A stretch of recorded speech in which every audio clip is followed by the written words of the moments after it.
Excuse me, let me tell you something. When America opened the floodgates and let all us Italians in, what do you think they were doing it for? Because they were trying to save us from poverty?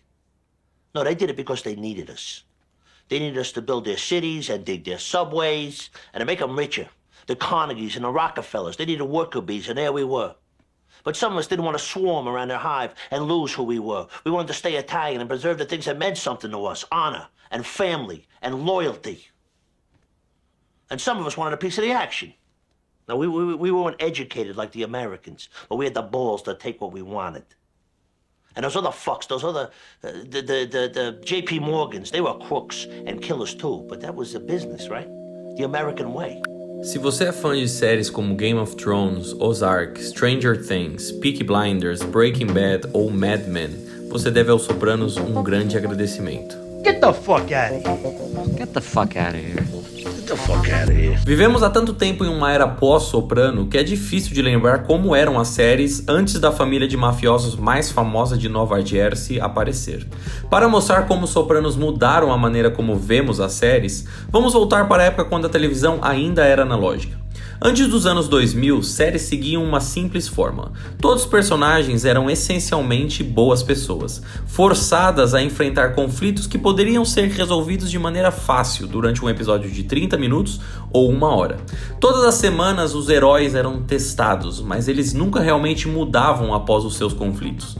2 anos antes de Sopranos, uma série começou a testar outra fórmula, Oz, da HBO também. Trazia um contexto onde os personagens bonzinhos não eram os que se davam bem no final da história. Depois de ter sido rejeitado por inúmeros estúdios e televisões, Sopranos finalmente recebeu o sinal verde para a produção com a HBO.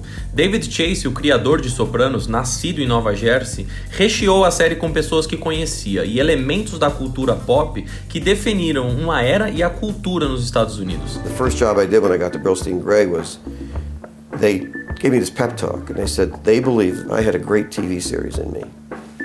And I thought, I don't even want to have a great TV series. Isso não era algo novo, mas o que fez Sopranos ganhar notoriedade era a brutal honestidade das falhas que esses personagens possuíam, como qualquer outra pessoa na vida real. Sopranos colocava o espectador numa posição desconfortável de assistir os personagens terem atitudes terríveis sem nenhuma desculpa ou até mesmo qualquer consequência. Teddy, right? Yeah. Hey.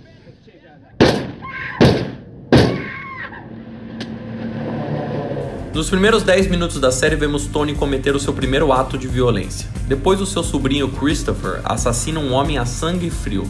E o episódio termina com a gangue explodindo um restaurante de um amigo de infância. Antes de Sopranos, filmes como O Poderoso Chefão e Os Bons Companheiros mistificavam a cultura gangster. E os personagens de Soprano gostam de imaginar a si mesmos como os descendentes desta nobre tradição italiana. What would you say to like a TV version of The Godfather? And I said, no, I don't want to do a TV series like The Godfather because I kept picturing the overcoats and the 40s cars and things like that. But then I was driving home and the idea stuck, and I remembered I had this feature idea about a mob, which was just an idea about a mobster who goes to therapy because his mother's driving him crazy, and the therapist helps him to realize that his mother is his enemy. I pitched this as a feature, and I thought, well, gee, maybe that would work as a series. Antes de Soprano, a TV americana projetava o núcleo da família americana sendo perfeita e sem conflitos. Isso é exatamente o oposto da realidade. Sopranos, por outro lado, mostra problemas familiares como nenhuma série havia mostrado antes. Carmela é metódica, Meldon é mimada e AJ é direto com tudo o que fala. Você consegue ver os reflexos do relacionamento entre Tony e Carmela em séries como Breaking Bad e Mad Men. Essas séries entenderam o poder de explorar ao invés de ignorar as complexidades mais obscuras da natureza humana. Sopranos definiram uma nova era nas séries. Em seu último capítulo, ao invés de revelar o destino final de Tony Soprano, um corte simples na imagem fez muitos acreditarem que suas TVs estavam com defeito. Mas indiferente da questão se Tony morre ou sobrevive, no final a série revela respostas no seu primeiro capítulo, na sua primeira conversa com a psicóloga. But lately I'm getting the feeling that I came in at the end. The best is over. Ele se refere à sociedade americana, mas o que está falando de verdade é a sua própria vida.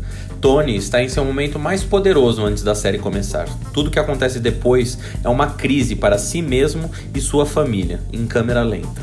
Não existe final feliz, o herói em seu cavalo branco caminhando em direção ao sol. Mas o verdadeiro legado de Sopranos é o que se chama de época dourada da televisão, as inúmeras séries fascinantes que todos nós assistimos hoje em dia. E por isso, muito obrigado, Sopranos.